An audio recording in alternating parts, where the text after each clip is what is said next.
Ladies and gentlemen, this is TVP World. I'm your host, Benjamin Lee, and welcome aboard the Eastern Express. In this episode, we're tackling an important geopolitical question. Could it be that Russian President Vladimir Putin fears the European Union more than NATO? Yes, you heard that right. Not the big bad military alliance being Kremlin's primary concern, but the bureaucratic, often tedious European Union. Well, there is some meat to the story, and as Ukraine is currently in the process of EU negotiations, it's worth speaking both about that process and why Moscow may want to do everything in its power to stop it. So, let's have a look at our latest report. The process of Ukraine's accession into the EU began with a ministerial-level meeting. In the near future, Kyiv will have to begin aligning its policies with those already in place inside the bloc.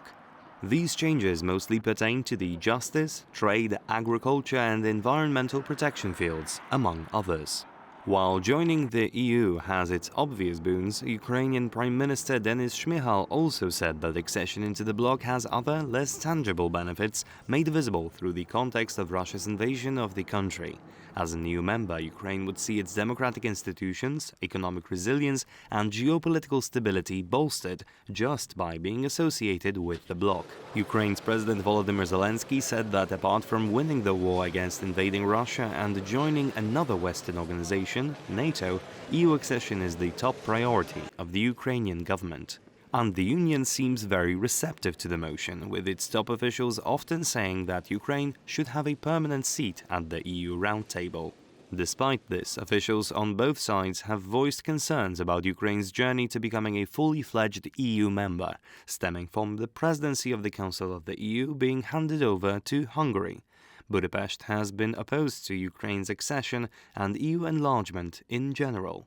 However, officials in Brussels remain optimistic, saying that even if derailed now, Ukraine's accession plan should be back on track starting January 2025, when Poland takes over the presidency of the Council of the EU. And now let's take a look at the issue in greater detail. Now, I want to begin this segment by letting you in on a little secret. Vladimir Putin does not want Ukraine to join the European Union. I know, shocking, right? Well, there's a little bit to it. Remember, it was after the Kyiv government under Yanukovych agreed a deal with the European Union that the Kremlin intervened. What happened soon after is what is now known as the Maidan Revolution, or the Revolution of Dignity. Now, I know you're asking, why does Putin see the EU as a bigger threat than NATO? Well, to understand this, we need to look at the recent European Parliament elections. These elections marked a historic success for the right-wing Eurosceptic parties, now occupying nearly a quarter of the chamber. This shift is music to Moscow's ears. Prominent Russian politicians, including former President Dmitry Medvedev, have celebrated this rise, urging for pro-EU leaders to be relegated to the ash heap of history. But why all the celebration in Moscow? Simple. Russia would like to see the undermining of EU's unity and its opposition to Russia's aggressive policies, particularly regarding Ukraine. Speaking of Ukraine, it's essential to note that Russia's animosity towards the European Union is rooted deeply in the potential transformation that could be brought about by Ukraine's EU membership. If Ukraine integrates into the European Union, it could become a beacon of political, economic, and social-cultural alternative to Russia's illiberal governance model. Now, this scares the Kremlin more than NATO's military presence because it threatens the very foundation of Putin's regime. After all, they don't want their population to see their lesser neighbor prosper, do they? This fear isn't unfounded. The European Union has a track record of transforming former autocratic regimes into thriving liberal democracies. Look at the Baltic states, the Czech Republic, or Poland. These countries have flourished under the EU's accession criteria, like robust democratic institutions and the protection of human rights. Now, these are values that directly challenge Putin's autocratic rule. Once again, Putin's long war against Ukraine began back in 2014, when Kyiv was on the brink of signing an association agreement with the European Union. At that time, Ukraine was only leaning towards the EU, a move that the Kremlin couldn't tolerate. The annexation of Crimea and the subsequent invasion in 2022 were efforts to keep Ukraine from drifting into the Western community. Ironically enough, these actions have only bolstered Ukraine's determination to join the EU and NATO, along with neighboring Moldova and Georgia. The EU's enlargement poses an existential threat to Putin's vision of a sphere of influence. The Union's potential expansion could significantly alter the balance of power in Europe, promoting stability, prosperity, and democracy. This is why the EU should not shy away from enlargement, despite Russia's attempt to undermine it. However, to counter Russia's imperial ambitions effectively, the European Union must follow through on its promise to integrate new members while becoming more resilient. Supporting countries like Ukraine, Moldova, and Georgia in developing resilient democratic institutions and economies is crucial. Russia should not be given a veto over the aspirations of these nations. And now, here to shed more light on the issue is Taras Kuchko, Professor of Political Science at the National University of Kyiv Mohyla Academy. Hello, sir, and welcome to Eastern Express. Good morning, and thank you for inviting me. So we are looking at Ukraine's EU accession process, and of course, everyone is waiting with bated breath to find out when exactly or how is Ukraine going to be a part of the big EU family. Can you help us update what's the current situation, where Ukraine is at, and how long and how far down the line are we talking? We're talking very far down the line. As we know from Poland and other Central East European countries, the accession process takes a long time. This is an even more complicated accession process because Ukraine is at war with Russia. 20% of its territory is occupied. That war is ongoing. So I suspect that this will take years, maybe even up to a decade. I don't think that is necessarily the most important question. The most important question is the fact that Ukraine has made a choice, which is to be part of Europe, not part of Putin's Eurasia.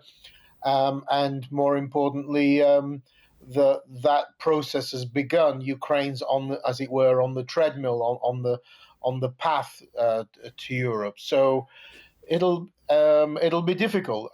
Ukraine is already, let's remember, since 2014, 2015, Ukraine's already inside the European Union customs union because Ukraine signed an association agreement and DCFTA, Deep and Comprehensive Free Trade Agreement. So Ukraine is already trading. EU is the largest trading bloc for Ukraine. So Ukraine's already got one foot inside the EU.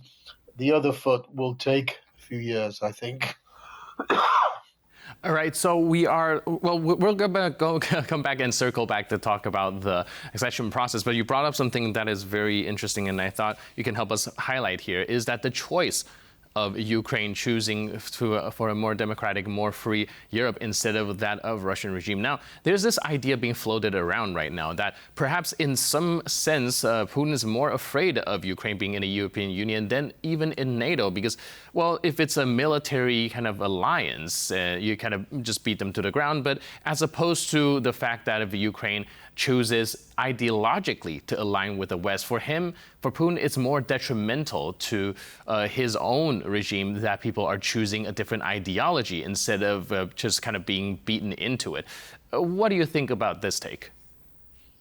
I wouldn't necessarily agree. I mean, ultimately, because Ukraine is at war, the key factor is security, and you can't do economic reforms, fight corruption, Europeanize your legal system if you're spending such a huge amount. I mean, Ukraine spends over 5% of GDP on defense, and so the security factor is key to unlocking potentially all the reforms that will get you into Europe and make you part of the European family. So the two aspects, NATO and EU, are interconnected. Plus, I think in the eyes of the Kremlin, since 2010, when the Eastern Partnership was unveiled and the offer of bringing Ukraine into the EU customs union was talked about, the Kremlin has looked upon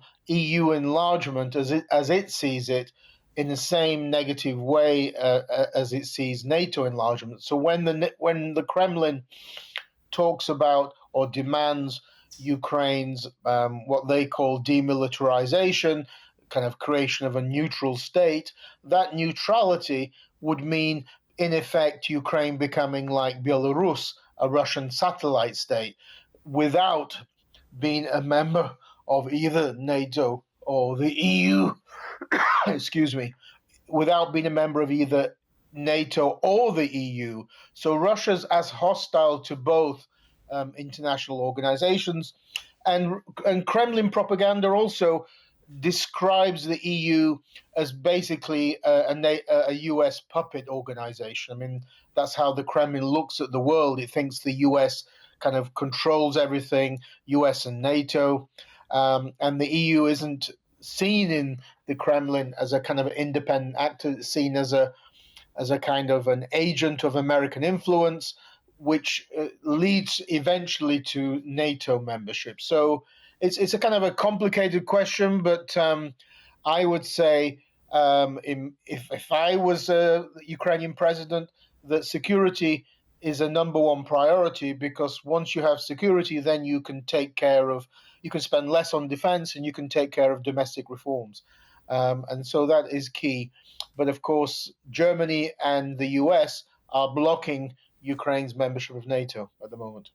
All right, like you mentioned, the two really goes hand in hand, and it's really hard to separate the two, as well as the concept of economic and security. So going back to the topic about economics, we do know, like you mentioned, Ukraine is on this treadmill and has a foot in the door. However, for the other foot to follow, there are certain criteria that Ukraine needs to meet. And that's one of the rhetoric that a lot of people who are more skeptical about Ukraine being in the EU constantly bring up, how that's going to impact the whole European Union market.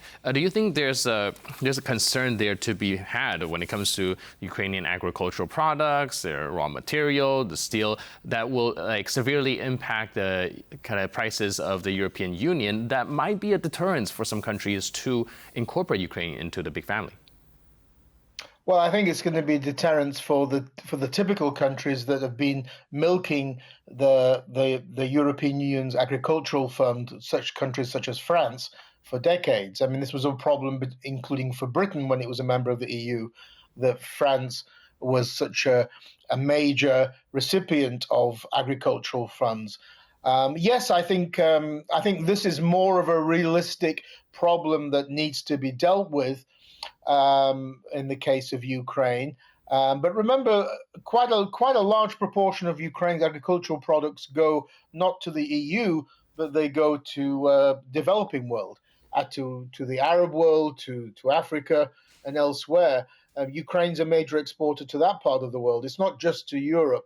I think this is more of a real question that is open to negotiation, as opposed to the one that you often hear, including on the question of NATO membership, that Ukraine is too corrupt. I think that's just an excuse for not letting Ukraine into NATO or the EU, because I don't see Ukraine as being any more corrupt than many European Union countries, particularly because quite a few European countries like Cyprus, like Britain, like France and Austria are often accused of taking in dirty Russian oligarch money. So I think certainly the question you've raised is a question that is going to be an ongoing question of debate.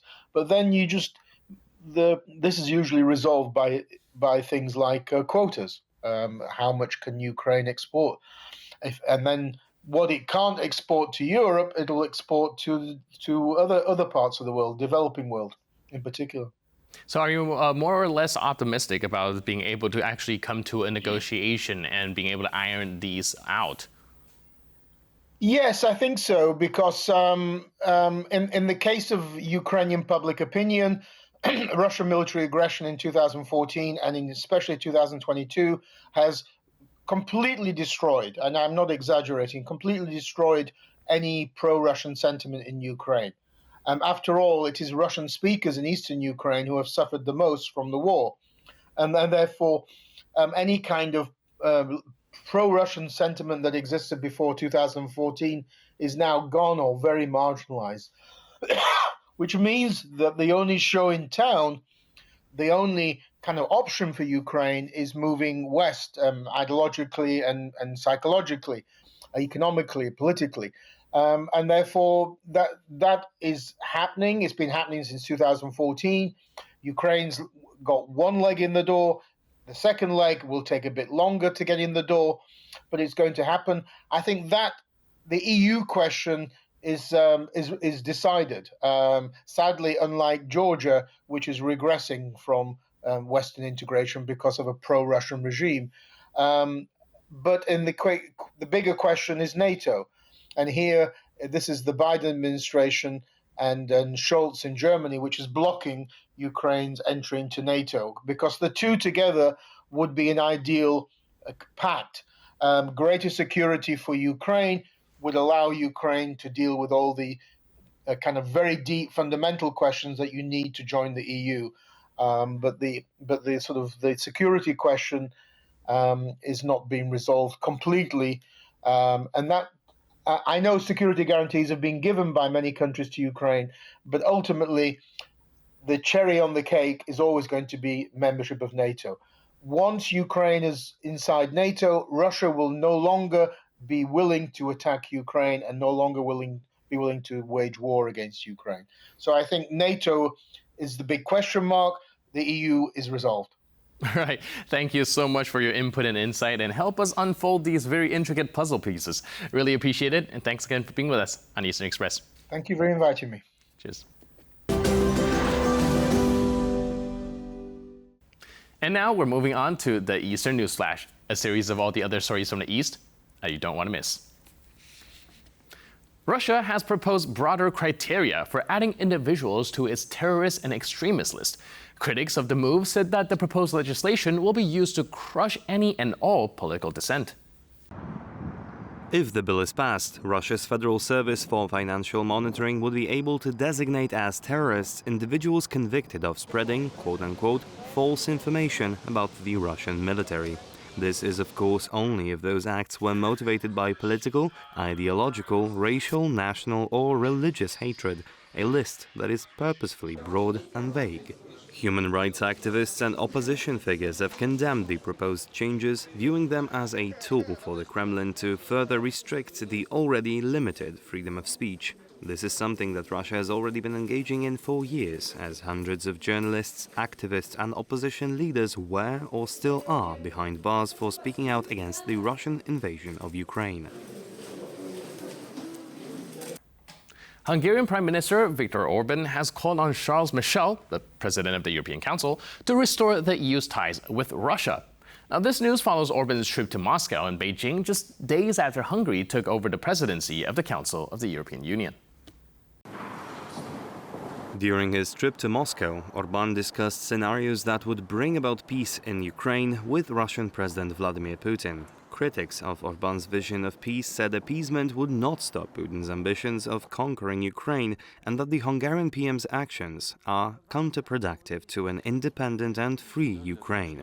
The visit, which was not sanctioned by either the EU or NATO, led to unrest among officials from both blocs. Foreign ministers of EU member states, as well as the College of EU Commissioners, have already started boycotting meetings held by the Hungarian presidency.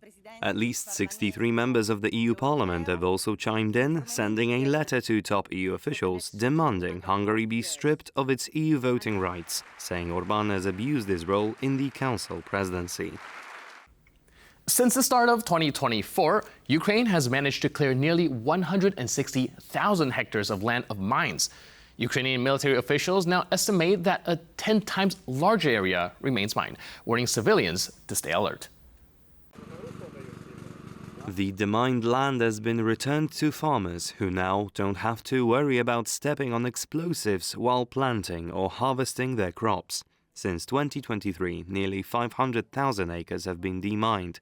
Ukrainian PM Denis Shmyhal also said that demining operations have increased by 1.5 times in the last 6 months.